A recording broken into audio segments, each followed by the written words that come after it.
नमस्कार दोस्तों, मैं लेकर आ गया हूं आप सभी के लिए अकाउंटिंग स्टैंडर्ड 18। क्या होते हैं रिलेटेड पार्टी डिस्क्लोजर, क्यों होता है और कैसे होता है, सारी चीजें बताएंगे इस वीडियो में। उससे पहले बता दूं कि आप इस वीडियो को देख रहे हैं महिनाम टैक्स हेल्प यूट्यूब चैनल पे, और चैनल को सब्सक्राइब जरूर कर लें। Accounting standard related party disclosure, यह स्टैंडर्ड क्यों लाया गया? बिजनेस में अक्सर रिलेटेड पार्टीज जैसे होल्डिंग, सब्सिडरी, रिलेटिव्स, डायरेक्टर्स आदि के बीच ट्रांजैक्शंस होते हैं। ऐसे ट्रांजैक्शंस हमेशा आर्म्स लेंथ बेसिस बाजार जैसी शर्तों पर नहीं होते। इसलिए फाइनेंशियल स्टेटमेंट्स में सच्ची तस्वीर दिखाने के लिए इन रिलेशंस और ट्रांजैक्शंस का खुलासा करना जरूरी होता है। दूसरा, रिलेटेड पार्टी कौन होते हैं? अकाउंटिंग स्टैंडर्ड 18 के अनुसार 5 तरह के रिलेटेड पार्टी होते हैं। पहला, होल्डिंग सब्सिडरी, और दूसरा फिलो सब्सिडरी। उसके बाद दूसरा है एसोसिएट्स और ज्वाइंट वेंचर। तीसरा है ऐसे व्यक्ति जिनके पास वोटिंग पावर से कंट्रोल या सिग्निफिकेंट इन्फ्लुएंस है और उनके रिश्तेदार। चौथा है की मैनेजमेंट पर्सनल्स, KMP और उनके रिश्तेदार। पांचवा है ऐसी कंपनियां जिनके ऊपर बताए व्यक्ति या KMP का सिग्निफिकेंट इन्फ्लुएंस है। तीसरा है रिलेटेड पार्टी कौन कौन नहीं माने जाएंगे। सिर्फ कॉमन डायरेक्टर होना जब तक वो दोनों कंपनियों की पॉलिसीज को इन्फ्लुएंस न करे। सिर्फ कॉमन डायरेक्टर होना जब तक वो दोनों कंपनियों की पॉलिसीज को इन्फ्लुएंस न करे। एक ही सप्लायर, कस्टमर, एजेंट, फ्रेंचाइजीज के साथ ज्यादा बिजनेस करना। Providers of finance, bank, trade unions, public utilities, government departments, सिर्फ नॉर्मल डीलिंग्स तक। कब डिस्क्लोज की जरूरत नहीं होती है? कॉन्फिडेंशियली लॉ या रेगुलेशंस जैसे बैंकों में customer secretary. Consolidated financial statements में ग्रुप के अंदर ट्रांजैक्शंस।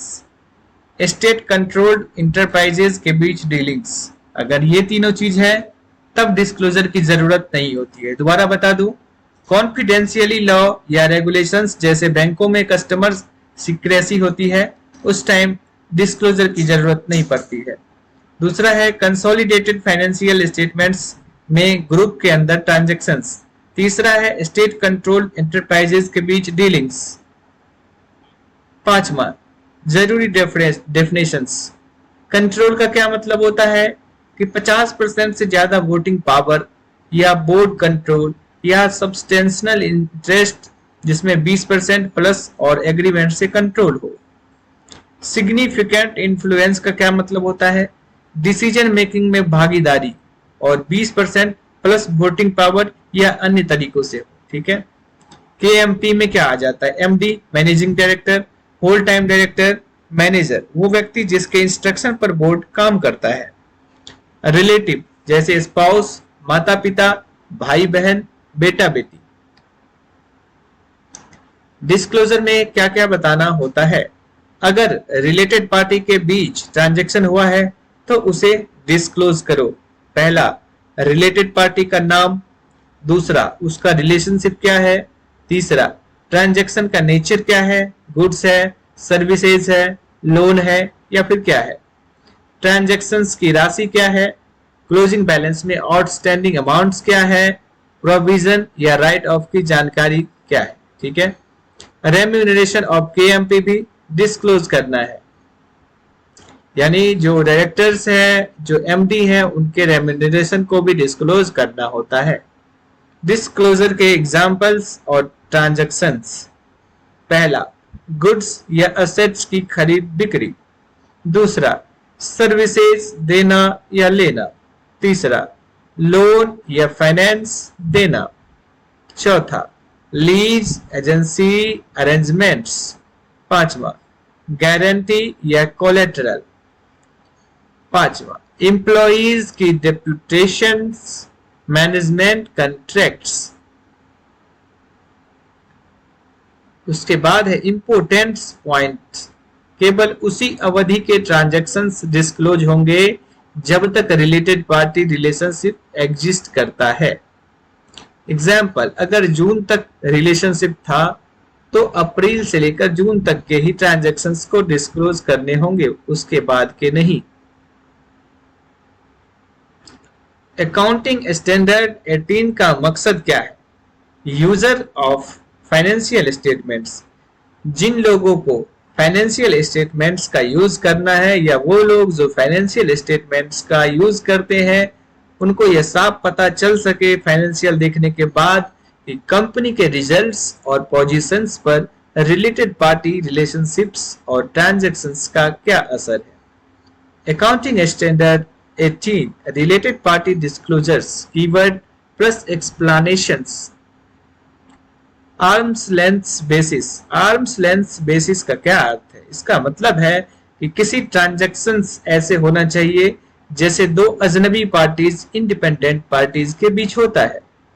सीधा बात यह है कि इसका मतलब है कि ट्रांजैक्शंस जो है वो ऐसे होना चाहिए जैसे दो अजनबी पार्टी इंडिपेंडेंट पार्टीज के बीच होता है, यानी फेयर मार्केट प्राइस पर, बिना किसी दबाव या फेवर के। रिलेटेड पार्टी, ऐसे व्यक्ति या संस्था जिनसे कंपनी का खास रिश्ता हो, जैसे होल्डिंग या subsidiary, parent child company, associates या ज्वाइंट वेंचर्स, डायरेक्टर्स, केएमपी और उनके रिश्तेदार, कोई ऐसा शेयर होल्डर जिसके पास कंट्रोल या इन्फ्लुएंस है। तीसरा, कंट्रोल, जब कोई पार्टी कंपनी के फैसले लेने की शक्ति रखती है, कंट्रोल हो सकता है। कंट्रोल का मतलब कि जब कोई पार्टी कंपनी के फैसले लेने का शक्ति रखती है उसे कंट्रोल कहा जाता है। 50% से ज्यादा वोटिंग का पावर होना, बोर्ड ऑफ डायरेक्टर में मेजोरिटी अपॉइंटमेंट करने से, एग्रीमेंट या स्टेच्यू में के आधार पर पॉलिसीज कंट्रोल करने से। ठीक है। सिग्निफिकेंट इन्फ्लुएंस का मतलब क्या होता है?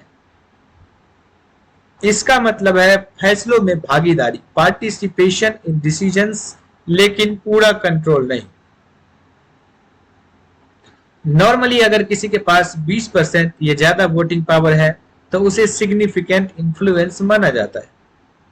Influence representations, policy making, managerial interchange या टेक्निकल डिपेंडेंस से भी हो सकता है।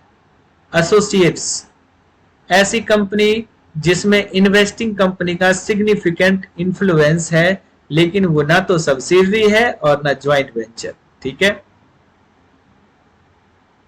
ज्वाइंट वेंचर, जब दो या दो से अधिक पार्टीज किसी एक्टिविटी को ज्वाइंट कंट्रोल से चलाते हैं, मतलब डिसीजन सब मिलकर करेंगे, किसी एक का पूरा कंट्रोल नहीं होगा, तब उसे ज्वाइंट वेंचर कहा जाता है। की मैनेजमेंट पर्सनल्स, ठीक है, वो लोग जिनके पास कंपनी की एक्टिविटीज प्लान करने, डायरेक्ट करने और कंट्रोल करने का अधिकार होता है, वो की मैनेजमेंट पर्सनल KMP कहलाते हैं। Example, managing director, whole time director, manager, कोई भी व्यक्ति जिसके इंस्ट्रक्शन पर बोर्ड काम करता है। ध्यान रहे, नॉन एग्जीक्यूटिव डायरेक्टर, सिर्फ नाम का डायरेक्टर KMP नहीं माना जाएगा। रिलेटिव, अकाउंटिंग स्टैंडर्ड 18 के हिसाब से रिलेटिव का मतलब है हस्बैंड वाइफ, माता पिता, बेटा बेटी, भाई बहन। होल्डिंग कंपनी, वो कंपनी जिसके पास किसी दूसरी कंपनी सब्सिडरी पर कंट्रोल हो, उसे होल्डिंग कंपनी कहते हैं। दोबारा बता दूं, वो कंपनी जिसके पास किसी दूसरी कंपनी पर कंट्रोल हो। सब्सिडरी क्या है? वो कंपनी जिसमें कोई दूसरी कंपनी होल्डिंग के पास 50% से ज्यादा शेयर्स हो, बोर्ड कंट्रोल करने की पावर हो, इसे सब्सिडरी कंपनी कहते हैं। फिलो सब्सिडरी क्या होता है? दो ऐसी सब्सिडरीज जो एक ही होल्डिंग कंपनी के अंदर आती हो, उसे फिलो सब्सिडरीज कहते हैं। डिस्क्लोजर, इसका मतलब है कि फाइनेंशियल स्टेटमेंट्स में खुलासा करना, कंपनी को बताना होगा कि किस रिलेटेड पार्टी से क्या ट्रांजैक्शंस हुआ, कितना हुआ और नेचर क्या था। कॉन्फिडेंशियलिटी, गोपनीयता या राजदारी। कुछ केसेस में कानून या रेगुलेटर कहता है कि इंफॉर्मेशन सीक्रेट रखनी होगी, जैसे बैंकों में कस्टमर डाटा। ऐसे केसेस में अकाउंटिंग स्टैंडर्ड 18 डिस्क्लोजर की छूट देता है। नंबर 14, आउटस्टैंडिंग, बाकी रकम। बैलेंस शीट की तारीख पर रिलेटेड पार्टी से जुड़ा जितना पैसा अभी बाकी है, लोन या ट्रेड पेबल या रिसीवेबल इत्यादि इत्यादि। नंबर 15, राइट ऑफ या राइट बैक। राइट ऑफ मतलब किसी रिलेटेड पार्टी से पैसा नहीं मिलने पर उसे लॉस मान लेना। दूसरा राइट बैक, पहले जो बैड डेट्स लिखा था वो वापस मिल जाए तो उसे बुक्स में ऐड करना चाहिए। नंबर 16, रेम्यूनरेशंस, पारिश्रमिक, सैलरी, बोनस, अलाउंस या कोई भी पेमेंट जो केएमपी या उनके रिलेटिव्स को दिया जाता है या दिया गया हो, ये भी रिलेटेड पार्टी ट्रांजैक्शंस में डिस्क्लोज करना जरूरी है। कीवर्ड के अंदर कीवर्ड्स। Deep explanations. पहला, वोटिंग पावर। वोटिंग पावर क्या होता है? किसी शेयर होल्डर के पास कंपनी के फैसलों जैसे डायरेक्टर अपॉइंटमेंट करना, अकाउंट्स अप्रूव करना, इसमें कितने प्रतिशत वोट डालने की शक्ति है। एग्जाम्पल, अगर किसी के पास 1000 में से 600 शेयर है तो उसकी वोटिंग पावर 60% है।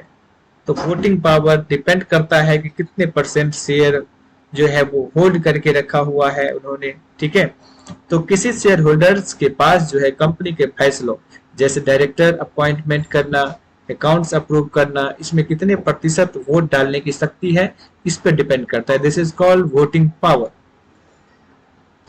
बोर्ड ऑफ डायरेक्टर्स, कंपनी का वह ग्रुप जो मेजर डिसीजन लेता है जैसे पॉलिसी, इन्वेस्टमेंट, एक्सपेंशंस, डिविडेंड आदि। यानी कंपनी का वह ग्रुप जो मेजर डिसीजन लेता है। मेजर डिसीजन में आ जाता है क्या क्या चीजें? पॉलिसी, इन्वेस्टमेंट, एक्सपेंशंस, डिविडेंड इत्यादि इत्यादि। इसमें मैनेजिंग डायरेक्टर या होल टाइम डायरेक्टर आदि शामिल होते हैं। मेजोरिटी यानी बहुमत, जब किसी के पास 50% से ज्यादा अधिकार, शेयर्स या बोर्ड मेंबर्स अपॉइंटमेंट करने की शक्ति हो, दैट्स कॉल्ड मेजोरिटी। सब्सिडियरी, सब का मतलब नीचे, वो कंपनी जो किसी बड़ी कंपनी होल्डिंग के कंट्रोल में हो उसे सब्सिडियरी कहा जाता है। एग्जाम्पल्स, अगर ए लिमिटेड के पास बी लिमिटेड के 70% शेयर है तो बी लिमिटेड जो है वो ए लिमिटेड का सब्सिडियरी कंपनी कहलाएगी। पांचवा, एसोसिएट्स। एसोसिएट्स का मतलब पार्टनर जैसा होता है, पूरी कंट्रोल तो नहीं होती लेकिन सिग्निफिकेंट इन्फ्लुएंस होता है। एग्जाम्पल, ए लिमिटेड के पास सी लिमिटेड के 25% शेयर्स है, सी लिमिटेड ए लिमिटेड की एसोसिएट्स है। ठीक है। ज्वाइंट कंट्रोल, संयुक्त नियंत्रण, जब दो या उससे ज्यादा पार्टीज मिलकर किसी एक्टिविटी पर बराबर का कंट्रोल रखती है। जब दो या उससे अधिक पार्टीज मिलकर किसी एक्टिविटी पर बराबर का कंट्रोल रखे। एग्जाम्पल, ए लिमिटेड और बी लिमिटेड दोनों मिलकर 50-50% कंट्रोल से एक नई कंपनी चलाए तो उससे केस में उसे ज्वाइंट वेंचर्स कहा जाता है, जब दोनों की हिस्सेदारी बराबर की हो। की मैनेजमेंट पर्सनल्स, KMP, इसमें भी कुछ सब कीवर्ड्स है। मैनेजिंग डायरेक्टर, MD, जो कंपनी का पूरा मैनेजमेंट संभालता है।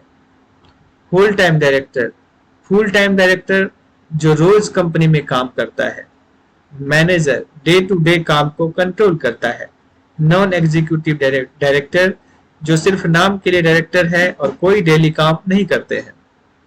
रिलेटिव, यहाँ भी छोटे कीवर्ड्स हैं जैसे स्पाउस, दैट मीन्स कि हस्बैंड एंड वाइफ को स्पाउस कहा जाता है। सन या डॉटर, बेटा या बेटी। ब्रदर या सिस्टर, भाई बहन। फादर मदर, माता पिता। ठीक है। आउटस्टैंडिंग आइटम्स, बकाया रकम, बैलेंस शीट में जो पैसे अभी बाकी है, रिकवर होने हैं या पे करने हैं। एग्जाम्पल, रिलेटेड पार्टी से 5 लाख उधार लिया है, ये आउटस्टैंडिंग लायबिलिटी है, यानी कंपनी की लायबिलिटी है, कंपनी को पे करना पड़ेगा। एग्जाम्पल, रिलेटेड पार्टी से 2 लाख लेना बाकी, ये आउटस्टैंडिंग एसेट्स है क्योंकि ये पैसे मिलने हैं, ठीक है। प्रोविजंस, प्रावधान, फ्यूचर में पॉसिबल लॉस के लिए पहले से अकाउंटिंग में अरेंजमेंट करना। एग्जाम्पल, अगर डाउट है कि रिलेटेड पार्टी से 1 लाख वापस नहीं मिलेगा तो उसके लिए प्रोविजंस बना दिया जाता है। गारंटी, जब एक कंपनी किसी दूसरी कंपनी के लिए गारंटी देती है। एग्जाम्पल, होल्डिंग कंपनी बैंक से कहे अगर सब्सिडरी लोन नहीं चुकाएगी तो मैं चुकाएगा, उस टाइम उसे गारंटी कहा जाता है। कोलेटरल, जमानत या सिक्योरिटी, लोन के बदले रखा गया सिक्योरिटी। अगर सब्सिडरी को लोन चाहिए तो होल्डिंग अपनी प्रॉपर्टी कोलेटरल के रूप में रखेगी। एजेंसी अरेंजमेंट्स, एजेंसी व्यवस्था, जब एक कंपनी किसी दूसरी कंपनी के लिए एजेंट बनकर काम करे। एग्जाम्पल, सब्सिडरी किसी एसोसिएट्स के प्रोडक्ट्स बेचने का एजेंट बन जाए, ठीक है। तो उसके बाद है राइट ऑफ, राशि काटना, जब कोई पैसा वापस मिलने की उम्मीद ना हो तो उसे बुक्स से हटा देना। एग्जाम्पल, रिलेटेड पार्टी से 50,000 वापस नहीं मिला, इसे राइट ऑफ कर दिया। राइट बैक, पहले जो पैसा लॉस मानकर बुक से काट दिया गया था वो अचानक मिल जाए तो उसे बुक्स में वापस जोड़ना चाहिए। तो इस वीडियो में हमने सीखा कि अकाउंटिंग स्टैंडर्ड 18 क्या कहता है। एक बार फिर से समराइज कर दो कि जो अकाउंटिंग स्टैंडर्ड 18 है उसके अंतर्गत रिलेटेड पार्टी का ट्रीटमेंट होता है, डिस्क्लोजर होता है फाइनेंशियल में। क्यों होता है? ताकि कोई भी जो बैलेंस शीट का यूज करते, जो फाइनेंशियल का यूज करते हैं, जैसे कोई इन्वेस्टर हो गया, जैसे अगर किसी को लोन देना है, बैंक लोन देती है तो वो फाइनेंशियल देखती है। तो इसी प्रकार से वैसे लोग या वैसी संस्था जो फाइनेंशियल का यूज करती है तो उन लोगों के लिए काफी बेहतर साबित होता है। ये देखकर उन्हें पता चलता है कि कंपनी की जो रिलेटेड पार्टी के ट्रांजैक्शंस है उससे फाइनेंशियल्स पे क्या इफेक्ट पड़ता है, ठीक है। डिस्क्लोज करने का मकसद क्या है? डिस्क्लोज करने का मकसद ये है कि जो ट्रीटमेंट एक कंपनी किसी अनजान पार्टीज के साथ करती है, क्या वही ट्रीटमेंट अपने रिलेटेड पार्टी के साथ कर रही है या नहीं कर रही है। कितना रकम रिलेटेड पार्टी का बकाया है कंपनी के बुक्स में और कितनी लायबिलिटी बकाया है, सारी चीजें कैलकुलेट होती है और उसके अकॉर्डिंग जो है डिस्क्लोज होता है फाइनेंशियल स्टेटमेंट में। तो दोस्तों, हमने इस वीडियो में सीखा कि अकाउंटिंग स्टैंडर्ड कैसे रिलेटेड पार्टी के डिस्क्लोजर्स को रखती है, कैसे काम होता है, और मैंने एक एक कीवर्ड्स को इस वीडियो में जो है वो क्लियर किया है। एक बार फिर से रिव्यू कर लेते हैं, यह स्टैंडर्ड क्यों लाया गया? क्योंकि बिजनेस में अक्सर रिलेटेड पार्टी जैसे होल्डिंग, सब्सिडी, रिलेटिव डायरेक्टर्स आदि के बीच ट्रांजैक्शंस होते हैं। ऐसे ट्रांजैक्शंस हमेशा आर्म लेंथ बेसिस, बाजार जैसी शर्तों पर नहीं होते हैं। इसलिए फाइनेंशियल स्टेटमेंट्स में सच्ची तस्वीर दिखाने के लिए इन रिलेशंस और ट्रांजैक्शंस का खुलासा करना जरूरी होता है। रिलेटेड पार्टी कौन होते हैं? अकाउंटिंग स्टैंडर्ड के अनुसार 5 तरह के रिलेटेड पार्टी होते हैं। होल्डिंग सब्सिडरी, फिलो सब्सिडरी, एसोसिएट्स और जॉइंट वेंचर, ऐसे व्यक्ति जिनके पास वोटिंग पावर से कंट्रोल या सिग्निफिकेंट इन्फ्लुएंस है, और उनके रिश्तेदार। की मैनेजमेंट पर्सनल, केएमपी और उनके रिश्तेदार, ऐसी कंपनियां जिनके ऊपर बताए गए व्यक्ति केएमपी का सिग्निफिकेंट इन्फ्लुएंस है। रिलेटेड पार्टी कौन नहीं माने जाते हैं? सिर्फ कॉमन डायरेक्टर होना रिलेटेड पार्टी नहीं कहलाता जब तक वो दोनों कंपनियों की पॉलिसीज को इन्फ्लुएंस ना करे। एक ही सप्लायर, कस्टमर, एजेंट, फ्रेंचाइजीज के साथ ज्यादा बिजनेस करना, इस केस में उसे रिलेटेड पार्टी नहीं माना जाएगा। प्रोवाइडर्स ऑफ फाइनेंस, बैंक या trade unions, public utilities, government department, सिर्फ नॉर्मल डीलिंग तक। कब डिस्क्लोज की जरूरत नहीं पड़ती है? कॉन्फिडेंशियली लॉ या रेगुलेशंस, जैसे बैंकों में customer secrecy. Consolidated financial statements में ग्रुप के अंदर ट्रांजैक्शंस। स्टेट कंट्रोल्ड एंटरप्राइजेस के बीच डीलिंग। जरूरी डेफिनेशंस, कंट्रोल का मतलब होता है 50% से ज्यादा वोटिंग पावर, ठीक है। सिग्निफिकेंट का मतलब होता है डिसीजन मेकिंग में भागीदारी। केएमपी का मतलब होता है एमडी या होल टाइम डायरेक्टर या मैनेजर। रिलेटिव का मतलब होता है स्पाउस, माता पिता, भाई बहन, बेटा बेटी। डिस्क्लोजर में क्या क्या बताना चाहिए, अगर रिलेटेड पार्टी के बीच ट्रांजेक्शन हुआ है तो डिस्क्लोज करना होता है रिलेटेड पार्टी का नाम, उसका रिलेशनशिप, ट्रांजेक्शन का नेचर, गुड सर्विस लोन क्या है, ट्रांजेक्शन की राशि, क्लोजिंग बैलेंस में आउटस्टैंडिंग अमाउंट, प्रोविजंस या राइट ऑफ की जानकारी। तो ये जो 5 महत्वपूर्ण पॉइंट्स है उसको आपको ध्यान रखना है कि रिलेटेड पार्टी का ट्रांजेक्शन जो आप डिस्क्लोज करोगे तो उससे पहले क्या वर्किंग बनाओगे, उसका नाम लिखोगे, क्या रिलेशनशिप है वो लिखोगे, नेचर लिखोगे ट्रांजेक्शन का कि किस टाइप्स के ट्रांजेक्शन है, उसकी अमाउंट लिखोगे, क्लोजिंग बैलेंस में कितना आउटस्टैंडिंग अमाउंट है वो लिखोगे, कितना लेना है वो लिखोगे, कितना देना है वो लिखोगे, और प्रोविजंस, लास्ट में प्रोविजंस जो बनाओगे वो लिखोगे। ठीक है, उसके बाद रेम्यूनरेशन लिखोगे डायरेक्टर या कि डायरेक्टर जो होते हैं उनके। ठीक है, डिस्क्लोज के एग्जांपल्स, जैसे क्या क्या चीजें आपको डिस्क्लोज करने के लिए वर्किंग बनानी है, जैसे गुड्स या एसेट्स की खरीद बिक्री हुई है तो उसकी वर्किंग बनानी होगी, सर्विसेज दे रहे हो या ले रहे हो उसकी वर्किंग बनानी होगी, लोन या फाइनेंस ले रहे हो या दे रहे हो उसकी वर्किंग बनानी होगी, लीज एजेंसीज अरेंजमेंट्स के लिए बनानी होगी, गारंटी या कोलेट्रल के लिए बनानी होगी, इंप्लॉइज की डेप्यूटेशन मैनेजमेंट कॉन्ट्रैक्ट्स के लिए बनानी होगी। इंपोर्टेंस पॉइंट, केवल उसी अवधि के ट्रांजैक्शंस को डिस्क्लोज करना है जब तक रिलेटेड पार्टी रिलेशनशिप एग्जिस्ट करता है। ठीक है, अकाउंटिंग स्टैंडर्ड 18 का क्या मकसद है कि जो यूजर है फाइनेंशियल स्टेटमेंट्स के उनको साफ पता चल सके कि कंपनी के रिजल्ट्स और पोजीशन पर रिलेटेड पार्टी रिलेशनशिप्स और ट्रांजैक्शंस का क्या असर है। तो अकाउंटिंग स्टैंडर्ड 18 जो है वो रिलेटेड पार्टी का डिस्क्लोजर्स है। तो इस वीडियो में फाइनली आप लोगों ने क्या क्या सीखा, हमने सीखा कि क्या होता है अकाउंटिंग स्टैंडर्ड 18, कैसे इसका ट्रीटमेंट होता है, कैसे फाइनेंशियल्स में इसका यूज होता है, और इसके क्या कायदे कानून है, क्या नियम है, क्या क्या चीजें देखनी होती है, सब कुछ हमने सीखा। तो बहुत बहुत धन्यवाद, आप देख रहे थे महिना टेक्स हेल्प यूट्यूब चैनल। मैं इस तरह के वीडियो लेके आता रहता हूँ, तो आप चैनल को सब्सक्राइब करना ना भूलें। बहुत बहुत धन्यवाद।